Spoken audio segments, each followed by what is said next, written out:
preciso contar uma historinha para vocês, que é o game changer, assim, o que que aconteceu de tão relevante, né, para mudar? Por que que a gente está falando tanto disso aqui, né? Primeiro, claro, temos uma nova presidência do Supremo, que já agora tá em reta final, mas o ministro Barroso ele tomou a peito o problema das execuções fiscais.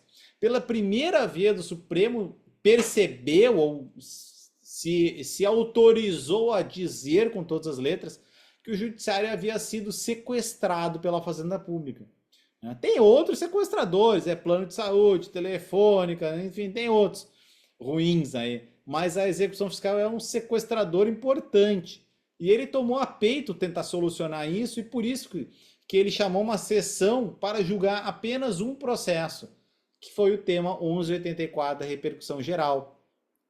E no 1184, eles discutiram sobre orientações que já afirmadas, por exemplo, o tema 109 da repercussão, e deram um passo adiante. Né? No livro eu expliquei tudo, no FDSK está tudo explicadinho. Eles deram um passo adiante, eles começaram a ousar mais. Uma das primeiras reflexões que o Supremo fez foi a de que, e isso aqui tem muita gente pensando muito errado, tá? Eu quero que vocês anotem isso, tá? Isso aqui é uma das coisas mais importantes que a gente abriu as aulas do DSK com isso. Na verdade, o DSK foi o nome popular que a gente adotou, né? Mas a verdade, né, é a seguinte: o Supremo preservou a autonomia e a competência de cada ente tributante. Então, o Supremo não passou uma régua de valor para a execução fiscal. Tá? O Supremo não disse qual é o valor da execução fiscal. Por quê? Porque ele não pode, porque nós temos um princípio multissecular, que é o princípio da separação de poderes. O judiciário não pode invadir a esfera do legislativo ou do executivo, inclusive de outras instâncias aqui da nossa federação. Então, a União não pode invadir a competência do Estado. O Supremo não pode invadir a competência do Estado. E disse, olha, seu Estado, se o senhor achar que tem que cobrar 5 mil reais, ok, vale a sua lei. Com uma outra palavra, um outro palavreado, né? Muito mais obscuro, assim, eu tento deixar tudo muito evidente, né? Muito na cara, porque o Supremo usou um linguajar muito econômico e não ficou muito evidente, né? Que é a parte primeira da tese do 1184, o item 1 da tese. Então lá, anota aí, depois vai ler lá o 1184, mas o item 1 diz, bom, vale a competência do ente, ou seja, o ente fixou por lei ou por um ato normativo, a gente não vai discutir se precisa lei, se pode uma portaria, a gente não vai discutir isso, mas se o ente fixou um critério, vale este critério. Tá bom? Ponto 2. Ponto 2. Ponto 2. Bom, segunda tese, ela é relativamente autônoma, diz que, em rápidas palavras, olha, vocês estão sequestrando o judiciário. Só que nós temos uma novidade muito... A música do Gilberto Gil, né? Veio para a praia. A grande novidade é o enorme sucesso do protesto. Uma coisa que a gente não tinha pensado há 10 anos atrás. Era mais até. 12 anos atrás. A gente não tinha essa percepção. O protesto da CDA é de 2012. Eu sei porque é o nascimento da minha filha. Né? Então, em 2012 veio o protesto da CDA, foi universalizado, e a partir daí que se colheu uma cultura, exemplos, experiências, para ver como é que a coisa funcionava. Vocês acham que no judiciário não tem laboratório? Tem muito laboratório. Então a gente foi vendo como a coisa funcionava. E aí o Supremo chegou em 2023, olhou para 2012, olha, nesses 11, 12 anos aqui, a coisa funcionou muito bem no protesto, a gente tem uma novidade. E aí eles, olha, então se eu posso ter um protesto que vai muito bem, obrigado. Então, para com isso de executar de qualquer jeito, meu amigo. Para com isso. Você vai ter que arregaçar as manguinhas, vai parar de pegar esse monte de papel que o Thiago falou, esse monte de papel inservível, achando que o juiz vai fazer um milagre, né, para resolver aquela execução, e vai fazer o protesto. Tem município que não tinha parcelamento tributário. O Supremo disse, tem que ter uma solução administrativa prévia. O que é isso? Chama o cara para conversar. Chama o cara para parcelar. Muito bem. Tá, mas ele não veio, Thiago. Chamei, o cara não veio. Bom, meu amigo, agora tu vai pro pau, vai pro protesto. Segunda parte da tese. Então, olha, eu vou adotar mecanismos indutores do adimplemento que não são execução fiscal para racionalizar o uso da execução fiscal. Veja só como é bonito ver essa transformação. Isso já está melhorando, isso já está melhorando o perfil da arrecadação. Tribunal de Contas, eu participei de um evento no Tribunal de Justiça recentemente, o Tribunal de Contas estava palestrando. No material que eles passaram, eles declararam, o Tribunal de Contas do Estado aqui, né, que o potencial de arrecadação dos estados e municípios é muito maior do que o que eles verdadeiramente arrecadam hoje. Muito maior. Então a gente vai ter uma tendência de uma cobrança cada vez mais potente. Então tá bom. Então, rápidas palavras, o item 2. Item 3 da tese. Seu juiz, e esse monte de processo que está aí pendente, que foi ajuizado assim de qualquer jeito? Tu vai fazer o seguinte, tu vai virar para o credor e vai dar um tempo aí. E meu pai fala assim, tu vai dar um tempo aí e chama o cara para conversar, vou te dar 90 dias para conversar, para uma tentativa de solução amigável. Então a gente abre uma fase dentro da execução. Isso é uma quebra de paradigma gigantesco, porque a execução ela se processa no interesse do exequente. O exequente que tem a disponibilidade. Isso tem 2000 anos, tá? Isso não é novo. A execução se processa no interesse do exequente, com base no princípio do título. O exequente tem a disponibilidade da execução, está no Código de Processo Civil, ele pode dispor de uma ou de toda a execução, de uma medida executiva ou de toda a execução. Agora não. Agora o judiciário pega, dá uma machadada no meio do processo. Meu amigo, chama o cara para conversar. Tá, mas Thiago, o cara não apareceu. Eu não sei nem o endereço dele. Meu amigo, agora, item 2 da tese. Vai para o protesto.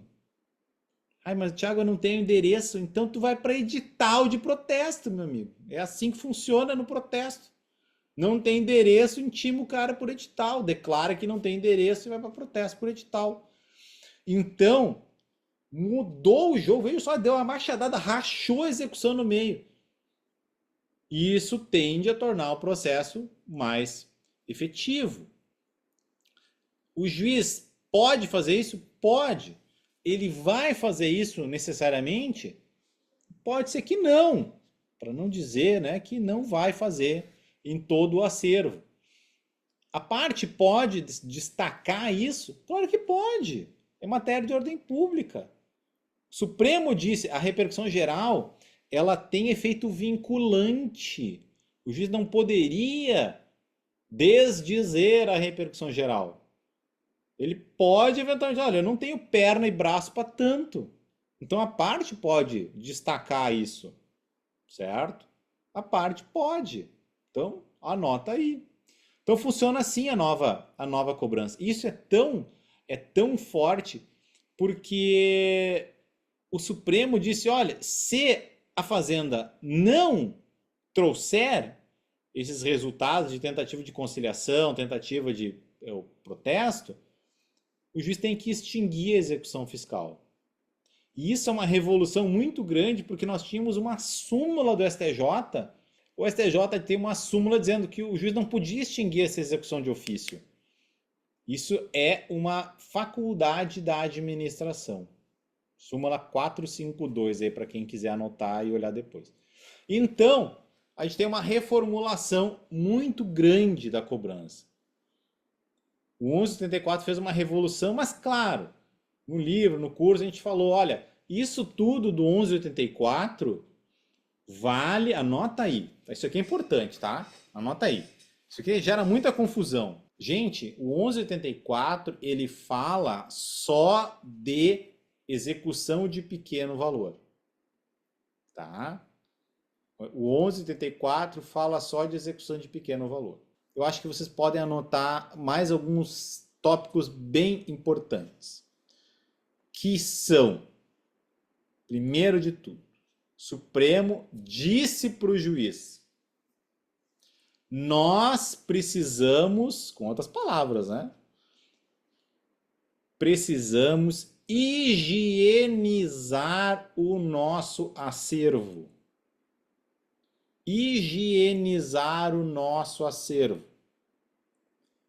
Mediante a extinção das execuções. E agora vocês vão lembrar que o Supremo falou das de pequeno valor.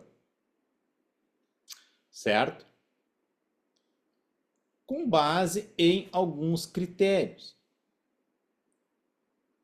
Nós vamos higienizar o acervo das execuções fiscais, com base em alguns critérios.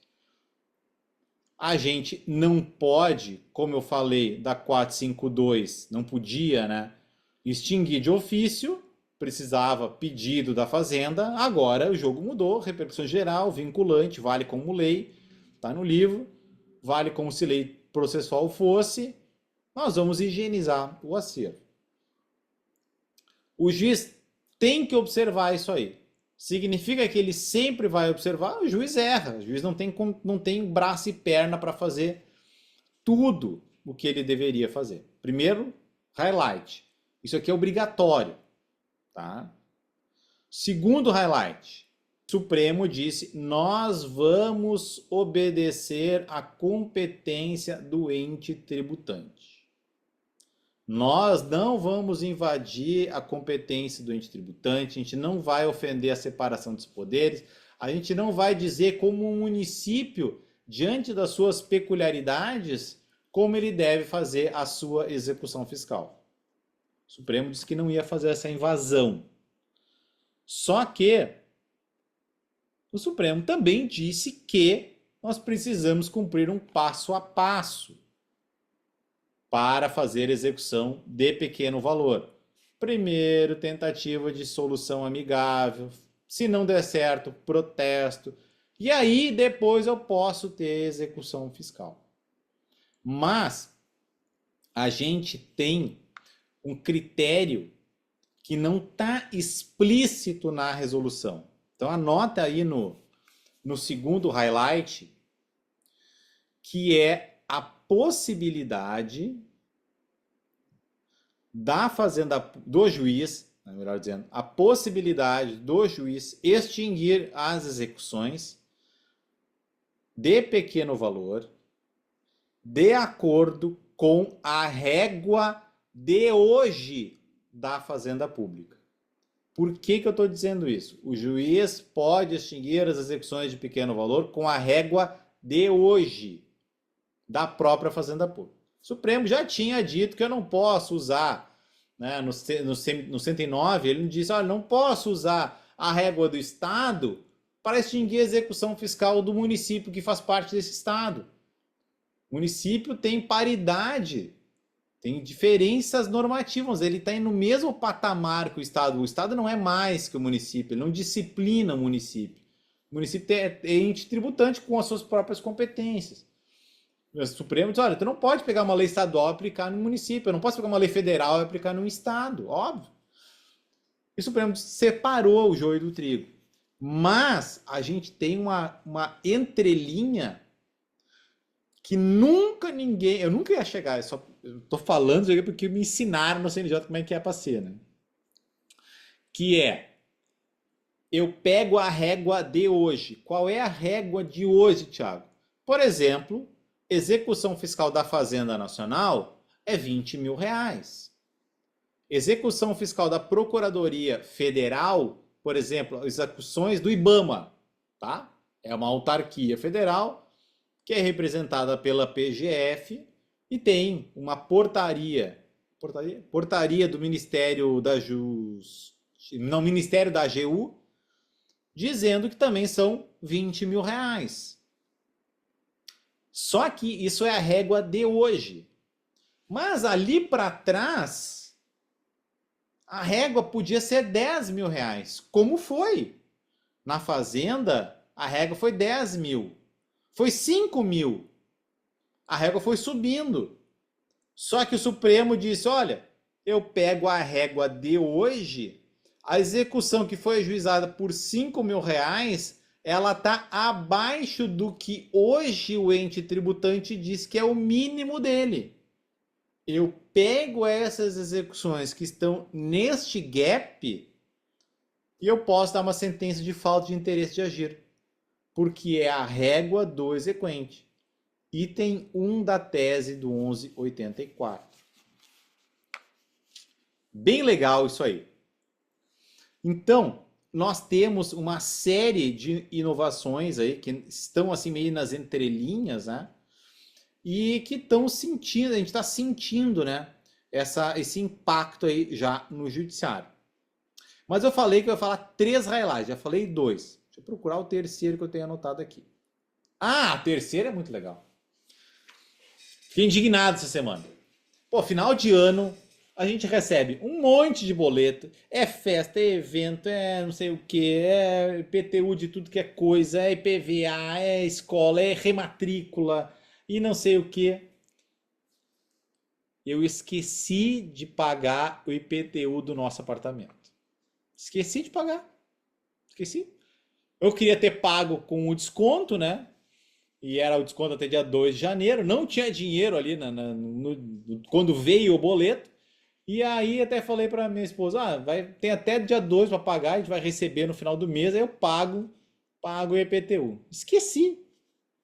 Passou o ano, tal, virou o ano, tá, eu achei que tinha pago, paguei IPTU, PVA, paguei um outro IPTU, enfim, ficou esse IPTU atrasado aí. E não me dei conta. Aí recebi um e-mail, muito legal, aplicando essa nova metodologia. Recebi um e-mail da prefeitura dizendo, olha, nós percebemos aqui que o senhor não pagou na data de vencimento, com a antecipação, que dá um descontinho bem bom.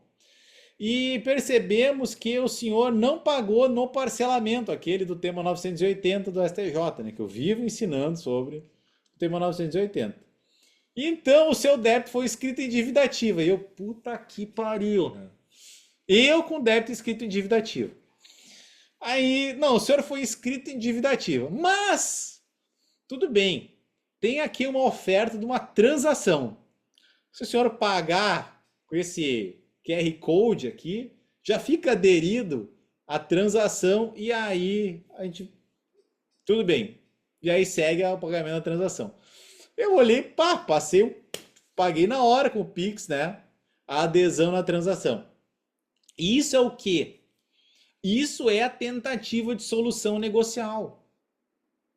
É uma tentativa de solução amigável. Por quê? Já foi o débito inscrito na dívida ativa, né? O Thiago tá lá na dívida ativa.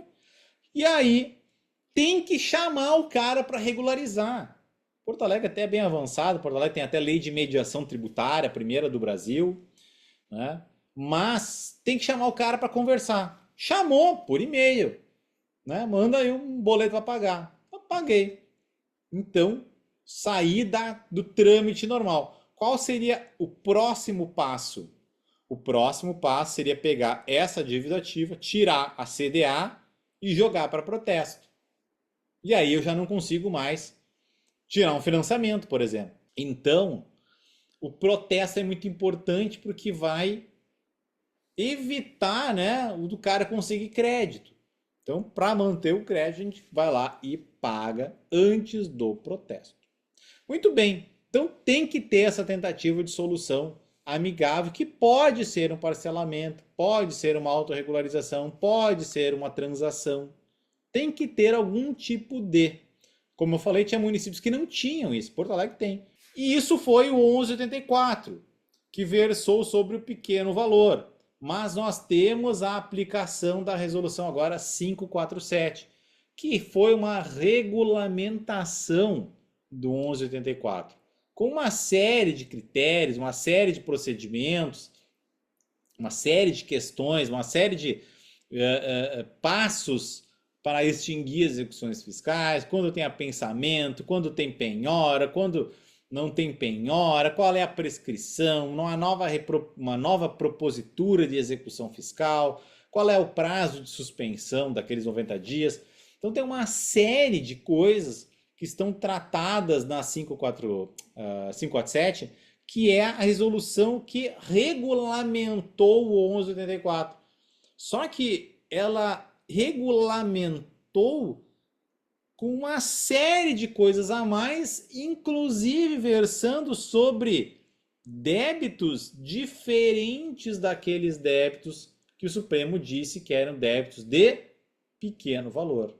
Agora a gente tem débitos de, então, o que é de contrário de pequeno? A gente pode ter débitos de altos valores, que estão todos impactados pela nova sistemática da cobrança, certo? Então a gente tem uma reformulação de um procedimento que antes era pegar a certidão e jogar na execução fiscal, e por isso que a gente tinha aquela estatística, né, do IPE, que levava 5 anos para conseguir uma citação na execução fiscal. 5 anos e 7 ou 9 meses.